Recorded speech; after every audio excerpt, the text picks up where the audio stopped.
Assalamualaikum warahmatullahi wabarakatuh. Selamat pagi, selamat siang, dan selamat malam, mahasiswa dan mahasiswiku Universitas Bina Sarana Informatika. Apa kabar Anda semua hari ini? Semoga tetap sehat walafiat, kemudian tetap semangat berkarya di situasi tengah pandemi COVID-19. Di pertemuan kedua kembali lagi bersama saya Robikal Muntahamiliala, dosen pengampu Anda selama 1 semester ke depan akan berdiskusi dengan pokok bahasan baru yaitu prosedur riset komunikasi. Yang dimaksud dengan prosedur itu apa sih? Prosedur itu adalah serangkaian tahapan yang harus dilalui peneliti dalam menyelesaikan laporan penelitiannya. Makanya disebut prosedur riset. Jadi ada hal-hal yang harus dilalui dan tidak sembarangan sifatnya. Yang pertama tentunya adalah perumusan masalah. Apa itu Pak perumusan masalah? Di pertemuan pertama, saya sudah membahas bahwa penelitian itu diawali dari kegiatan pengamatan suatu fenomena.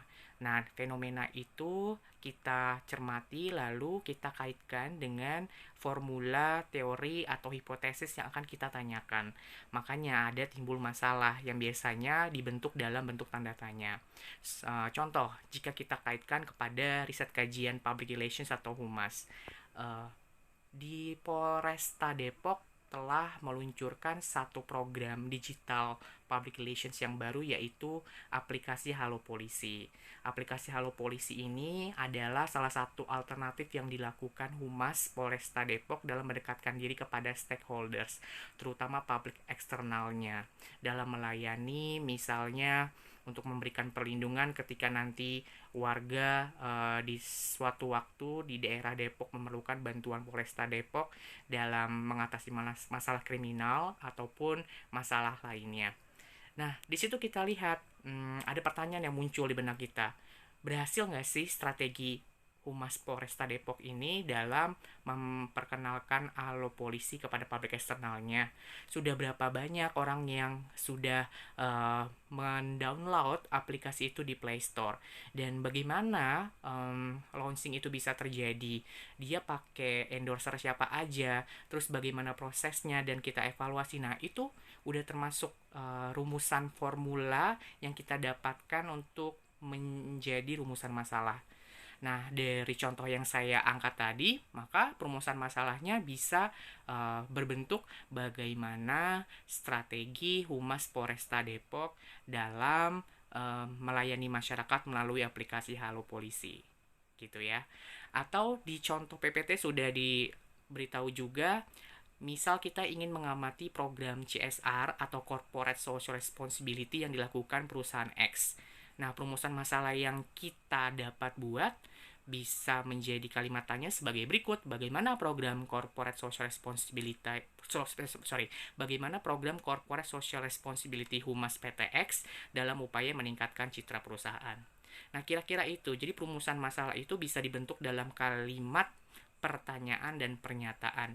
Untuk metode di Universitas Bina Sarana Informatika sendiri, untuk outline kajian riset PR kita lebih banyak menggunakan kalimat pertanyaan. Jadi diawali dengan kata bagaimana dan disambung dengan rumusan masalah yang menjadi pertanyaan kamu. Oke? Selanjutnya, dalam merumuskan masalah ini, kita perlu mempertimbangkan beberapa hal. Menurut Kriantono, pertama, apakah masalah yang akan diriset fenomena komunikasi atau tidak? Itu penting sekali karena lagi-lagi kita berada di jurusan komunikasi, khususnya public relations. Jadi, segala sesuatu objek atau fenomena yang harus diamati harus dikaitkan dengan perspektif ilmu komunikasi, khususnya public relations. Kedua, apakah hasil riset bermanfaat bagi pengembangan ilmu masyarakat atau hal yang baru? Nah, saya tekankan kembali, jadi yang kamu angkat di sini bukan untuk menyelesaikan pertanyaan pribadi kamu saja, tapi pertanyaan pribadi kamu atas fenomena yang berdampak kepada masyarakat banyak. Seperti di pertemuan pertama yang sudah saya jelaskan, ketika kamu tertarik kepada perempuan atau sosok laki-laki yang ingin kamu jadikan seorang kekasih hati. Nah, itu bisa juga diriset, tapi kan tidak berdampak bagi orang banyak. Jadi itu bukan konteks kajian kita. Itu cuma analogi riset dalam kehidupan sehari-hari yang dapat kamu lakukan. Nah, riset public relations atau humas yang sedang kita kerjakan atau kita bahas sekarang harus berkaitan dengan program-program humas yang kaitannya atau dampaknya bagi masyarakat banyak.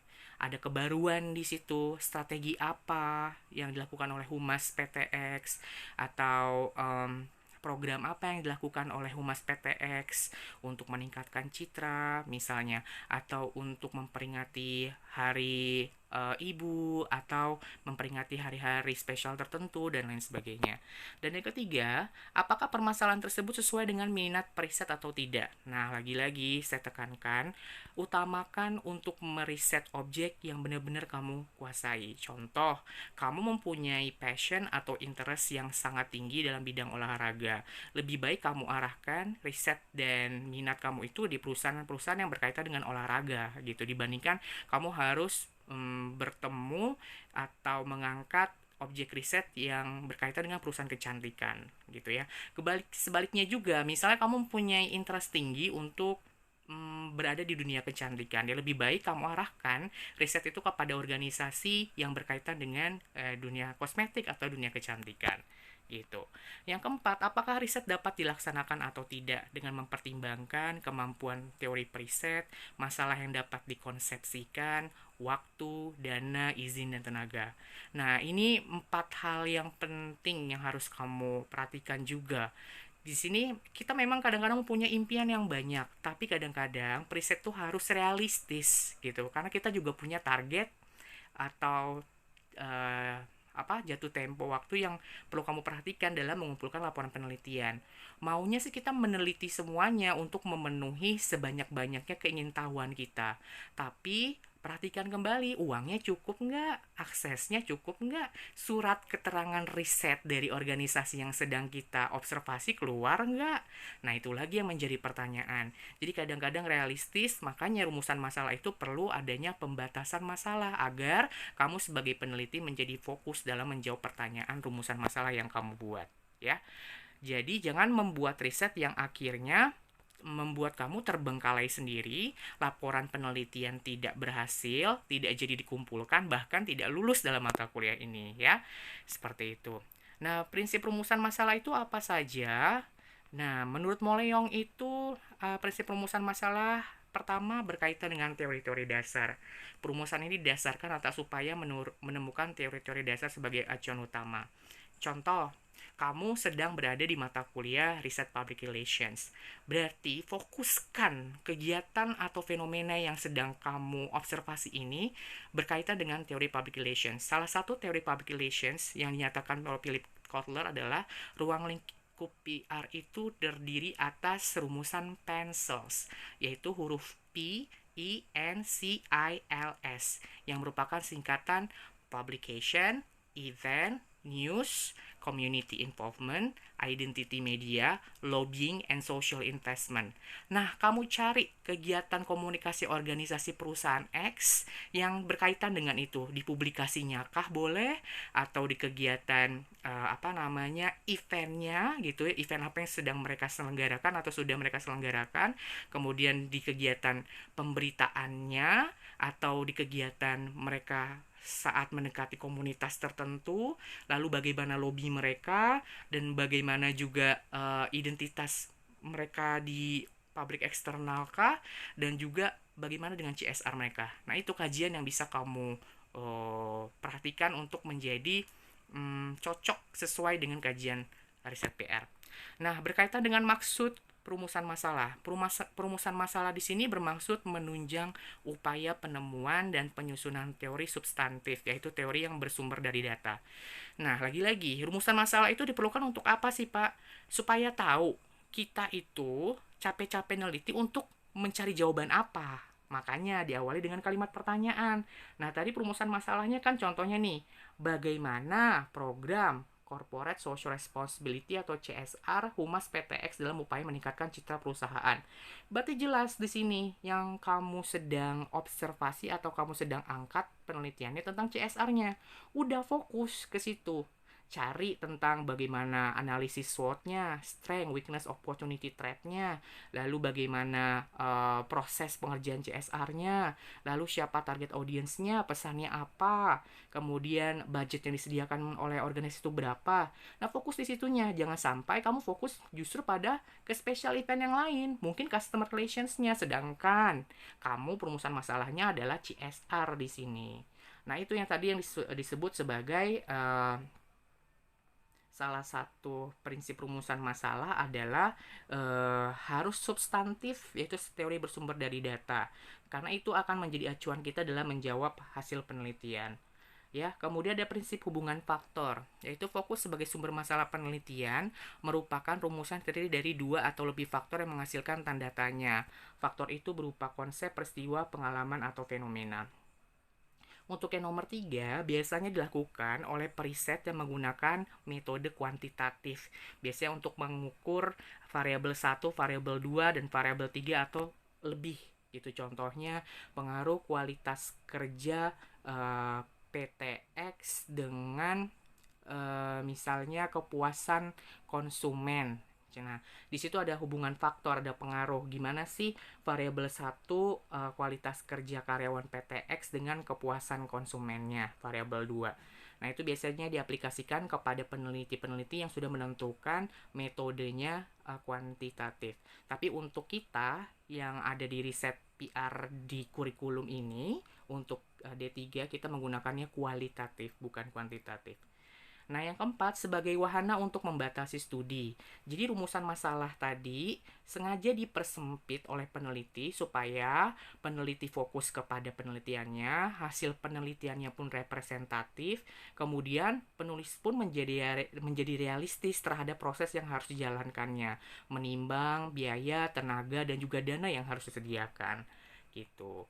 Nah, selanjutnya, berkaitan dengan kriteria inklusi dan eksklusi. Jadi, masalah yang dirumuskan secara jelas dan tegas merupakan alat yang ampuh untuk memilih data yang relevan. Inklusi ini maksudnya berhubungan dengan yaitu tadi hal-hal yang menjadi minat atau yang kesukaan kamu. Karena kalau kita sudah suka sesuatu, apapun tantangan di hadapan kita dalam meneliti pasti akan bisa kita terobos. Berbeda halnya ketika kamu meneliti sesuatu yang sebenarnya kamu nggak passionate di situ atau terpaksa di sana. Nah, itu disebut dengan inklusi. Jadi carilah fenomena-fenomena atau organisasi yang ingin kamu teliti itu yang memang benar-benar sesuai minat dan passionate kamu gitu ya. Berkaitan dengan bentuk dan cara perumusan masalah. 3 bentuk perumusan masalah bisa ditentukan secara diskusi. Yang pertama, dalam bentuk pernyataan, secara deskriptif, diikuti dengan pertanyaan-pertanyaan penelitian tadi ya contohnya ya.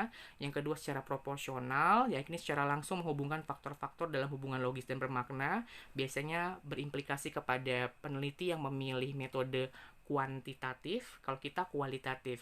Kalau hubungan faktor-faktor biasanya dia diaplikasikannya dengan metode kuantitatif atau hitung-hitungan kalkulasi yang nanti hasil akhirnya berupa angka atau persentase. Berbeda dengan kita yang kualitatif. Dan ketiga, secara gabungan, yakni terlebih dahulu disajikan dalam bentuk diskusi, kemudian dalam bentuk proporsional. Nah, selanjutnya sehubungan dengan posisi perumusan masalah. Jadi unsur-unsur penelitian lainnya yang erat kaitannya dengan perumusan masalah ialah latar belakang, masalah, tujuan, dan acuan teori dan metode penelitian. Nah, hati-hati dalam membuat rumusan masalah karena implikasi dari satu rumusan masalah yang sudah dikunci atau dipilih oleh peneliti, maka si periset atau peneliti bertanggung jawab dalam menyelesaikan isi laporan penelitian yang awalnya awali dengan latar belakang, masalah, tujuan, dan teorinya. Jadi kalau kamu belum punya teorinya, lebih baik kamu kumpulkan dulu teorinya sebelum kamu menentukan rumusan masalahnya. Contoh, kamu membahas tentang CSR, gitu ya. Tapi kamu nggak ada buku-buku yang membantu kamu pengertian CSR dari pakar itu apa, model CSR itu apa, kemudian kenapa CSR itu penting di Indonesia. Nah, kamu sok ngambil CSR. Nah, itu menjadi pertanyaan juga. Jadi lebih baik kamu kumpulkan dulu teori-teori bidang yang kamu memang minati, barulah kamu angkat satu fenomena yang sesuai dengan interest kamu. Gitu. Berkaitan dengan hasil penelaahan kepustakaan, perumusan masalah itu tidak dapat dipisahkan dari hasil penelaahan kepustakaan berkaitan ya. Makanya berhubungan dengan teoritis karena ini kajian ilmiah. Lagi-lagi makanya persiapkan dulu buku-buku referensinya, jurnal-jurnal ilmiahnya. Jika sudah mencukupi menjawab pertanyaan dari konsep atau teori yang sedang dibutuhkan, barulah kamu dapat memikirkan rumusan masalah yang sesuai dengan teori itu. Kemudian berkaitan juga dengan penggunaan bahasa. Ya, namanya rumusan masalah berarti dan membuat laporan penelitian itu berhubungan dengan kemampuan literasi. Literasi itu adalah kemampuan seseorang dalam berbicara, mendengarkan, kemudian membaca gitu dan berbudaya. Berarti bahasa juga menjadi salah satu indikator yang penting untuk menunjukkan kredibilitas peneliti itu sendiri. Jadi menggunakan bahasa yang lebih straight to the point dan tidak berbelit-belit menjadi lebih bagus ketika diketikkan dalam laporan penelitian kamu dibandingkan bahasa yang berbunga-bunga atau terlalu sastrawi, tetapi hasil penelitian kamu tidak menjawab pertanyaan secara straight to the point atau secara langsung. Itu ya. Nah, langkah-langkah perumusan masalah sendiri menurut Moleong ada 4 langkah. Pertama, tentukan dulu fokusnya ya, tadi fokus penelitiannya. Jangan langsung mau jawab pertanyaan apapun gitu, lebih dari 2, lebih dari 3. Cukup satu pertanyaan saja yang menjadi pertanyaan kamu, tapi kamu detail menjawabnya sehingga laporan penelitian kamu menjadi bagus dibandingkan banyak sekali pertanyaan rumusan masalah yang kamu sajikan di laporan lebih dari 1, lebih dari 3, lebih dari 5, tetapi tidak menjawab semuanya. Cari berbagai kemungkinan faktor yang ada kaitannya dengan fokus tersebut yang dalam hal ini dinamakan subfokus ya. Berarti berhubungan dengan metode pengumpulan data, baik sumber data primer dan sumber data sekundernya juga harus dilengkapi. Nah, dari antara faktor-faktor yang terkait, adakan pekajian mana yang sangat menarik untuk ditelaah, kemudian tetapkan mana yang dipilih. Yang tadi sudah saya bilang ya, untuk membatasi fokus penelitian, faktor-faktor tertentu yang ingin diukur pun juga harus dipilah dan pilih. Nah, ini biasanya berlaku untuk penelitian yang bermetodologi penelitian kuantitatif. Kaitkan secara logis faktor-faktor subfokus yang dipilih dengan fokus penelitian. Ya tadi ya implikasinya kepada periset yang menggunakan metodologi penelitian kuantitatif. Kalau kita untuk kurikulum D3 di BSI, Prodi Humas menggunakan kualitatif. Nah, tahapan riset itu terdiri atas beberapa hal menurut Miller dan Nicholson. Pertama, asking question, jelas menanyakan pertanyaan tadi ya. Jadi dari fenomena yang sedang kita lihat gitu atau ada gejala yang aneh, teorinya begini tapi kok prakteknya begini ya. Contohnya misal teorinya katanya keadilan itu harus ditegakkan kepada semua kalangan masyarakat. Tapi kok si artis X atau anak pejabat X ketika sedang melakukan kesalahan, kok dia bebas hukuman ya? Itu kan menjadi pertanyaan kritikal juga. Nah, itu bisa menjadi salah satu fondasi periset dalam mengangkat fenomena tertentu gitu ya, ke antara teori dan praktek tidak sesuai atau ketidakadilan yang dilihat atau ada gejala aneh dari suatu fenomena komunikasi organisasi, maka disebut sebagai asking question. Nah, yang kedua, observasi di sini periset melakukan pengamatan terhadap suatu objek. Semua metode dalam observasi pada dasarnya digunakan untuk menjawab semua pertanyaan. Setelah fenomena sudah ditentukan, nah sekarang kamu sebagai periset menentukan kira-kira metode apa nih yang cocok untuk membedah kasus ini dan mau dibawa kemana hasil penelitian ini. Nanti biasanya berpulang kepada 2 jenis metode ya, mau kuantitatif atau kualitatif. Kalau kuantitatif biasanya hasil penelitiannya itu berupa angka dan numerik, logical reason. Jadi berhubungan dengan hitung-hitungan persentase, berapa persen gitu ya.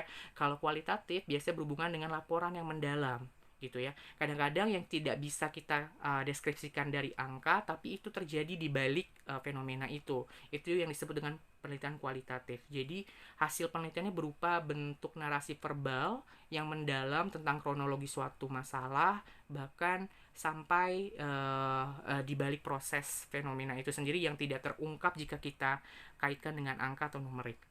Nah, yang ketiga, mengkonstruksikan jawaban, artinya mencoba mendefinisikan, menggambarkan, dan menjelaskan serta memberikan penilaian ya. Itu nanti akan berlanjut pada implikasinya kepada hasil penelitian dan pembahasan. Nah, Ketiga tahap yang tadi saya sebutkan itu bukan bersifat linear atau searah, tapi seperti layaknya rantai makanan bersifat sirkuler. Jadi yang nggak berhenti-henti dari question, observation, teori. Nah, dari kadang-kadang kita udah nemuin teorinya dulu, baru kita bisa ke questionnya untuk mengangkat suatu fenomena, baru kita observasi. Jadi bebas nih. Jadi tiga langkah ini, question, observation, teori ini bukan berarti harus dimulai dari question dulu, observation baru teori gitu. Kadang-kadang peneliti juga bisa mulai dari teorinya dulu karena dia udah ketemu teorinya, baru dia cocokkan dengan fenomena yang sedang diamatinya apa, baru observasi. Boleh kayak gitu juga. Atau ada juga dari pertanyaan dulu yang diangkat. Lalu dia cari teorinya, lalu baru diobservasi. Boleh juga kayak gitu.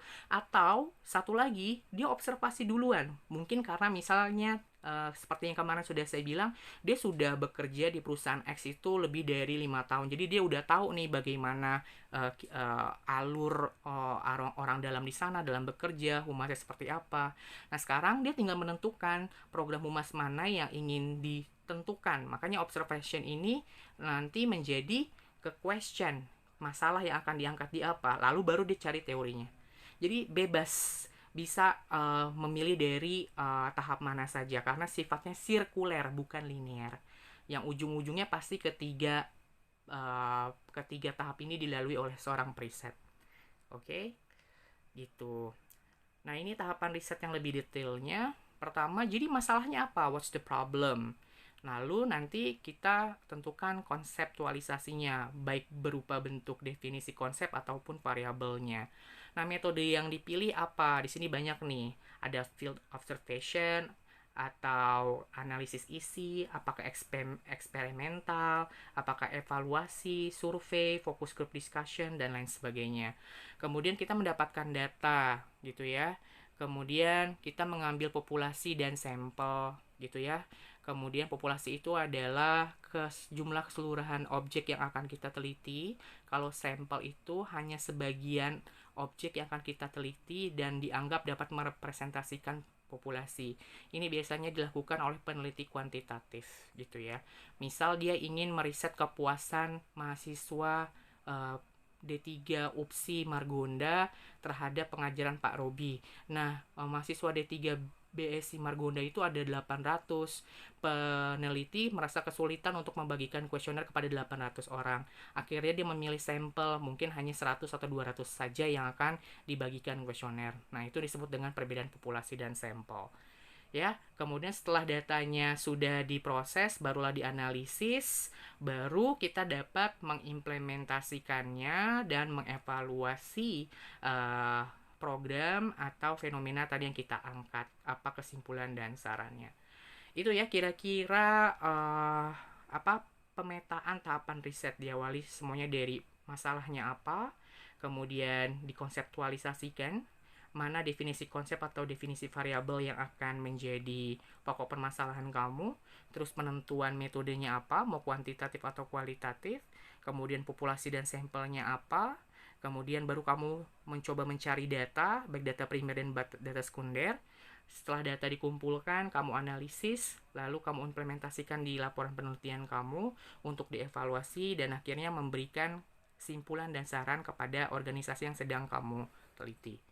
Gitu ya. Nah, ini tugas satu individu yang seperti sudah saya kemukakan pada pertemuan pertama adalah membuat kerangka penelitian yang terdiri atas 2 bab, di mana contohnya akan saya share di WhatsApp group dan juga di elearning.bsi.ac.id. Jadi silahkan kamu baca kembali bagaimana sistematikanya dan juga bagaimana contohnya. Demikian untuk pertemuan kedua hari ini. Semoga ilmu bermanfaat dan Anda mengerti dari prosedur riset komunikasi. Salam sehat, salam sukses, dan tetap semangat berkarya. Assalamualaikum warahmatullahi wabarakatuh.